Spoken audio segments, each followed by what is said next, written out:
Peringatan, animasi ini dibuat dengan tujuan sharing pengalaman pribadi sang pengirim cerita. Dimohon untuk menghargai cerita tanpa menyudutkan beberapa pihak. Selamat menikmati. Hey, kenalin. Gue Kevin. Gue yakin kalian tuh butuh asupan horor ya kan?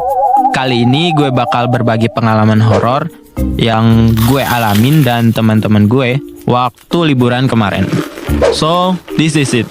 Akhir tahun atau lebih tepatnya memasuki pertengahan Desember 2022, setelah selesai ulangan, gue punya planning buat ngecamp di Rano Regulo di daerah Lumajang. Tapi karena kondisi Gunung Semeru yang baru aja erupsi, kita coba cari alternatif lain. Terus terbesitlah di pikiran gue buat ngecamp di salah satu pantai di daerah Taman Nasional Meru Betiri. Nama pantainya itu Pantai Nanggelan. Setelah ngasih tahu trek perjalanan dan indahnya Pantai Nanggelan, teman-teman gue setuju buat ngecamp di sana. Singkat cerita, setelah beres semua persiapannya, gue ngumpul di kosan temen gue dulu. Di sini ada kelima teman dekat gue. Ada Noval, Naji, Riko, Nanda, dan Juhdi. Terus jam 3 sorenya kita berangkat ke pantai naik motor. Perjalanan ke pantai itu kurang lebih 40 km. Semua berjalan normal, hampir nggak ada hambatan sama sekali.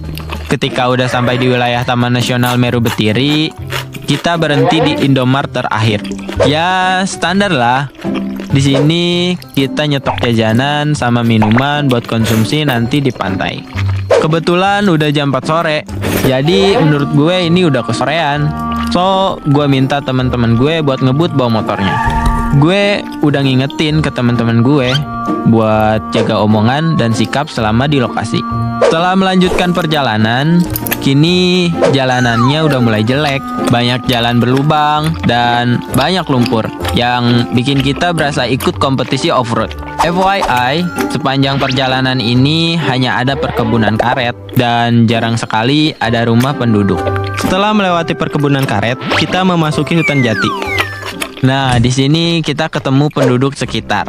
Beliau nanya ke kita, "Apa kalian mau pergi ke pantai?" Terus kita ngejawab iya. Seketika raut wajah beliau kelihatan begitu cemas, mengingat waktu kami sampai itu udah jam 5 sore. Akhirnya beliau mengantarkan kami ke parkiran. Sesampainya di parkiran, beliau menyuruh kami memasukkan motor kami ke dalam gubuk dan mengunci ganda. Soalnya yang jaga parkiran lagi keluar. Setelah itu kami pun segera berangkat menuju pantai. Gue lihat lagi wajah bapak itu kayak sedikit ragu dan khawatir sama kami. Jujur, gue jadi rada takut. Cuma ya gue tetap berusaha menikmati perjalanan ini. FYI, lokasi tempat parkir ke pantai itu ya lumayan jauh. Butuh sekitar 40 menitan buat sampai ke pantai. Itu pun harus melewati bukit dulu.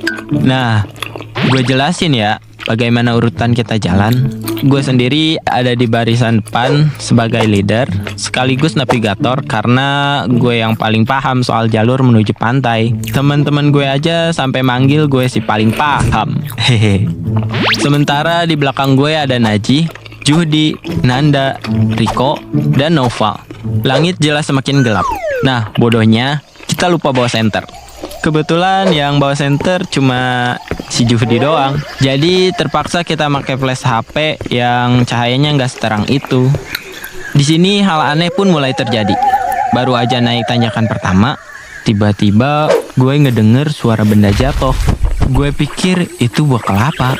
Tapi karena sedikit curiga, gue nyuruh teman-teman gue buat nyenter daerah sekitar. Dan ternyata nggak ada apa-apa woi. Mungkin gue yang salah dengar. Kita gas lanjut jalan lagi. Kalau boleh jujur, gue gedek banget sama Nanda. Omongannya itu loh, gak bisa dijaga. Udah ditegur, masih aja ngomong yang ngalor ngidul.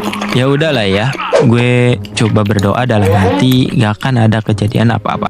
Akhirnya dari kejauhan kita dengar suara ombak.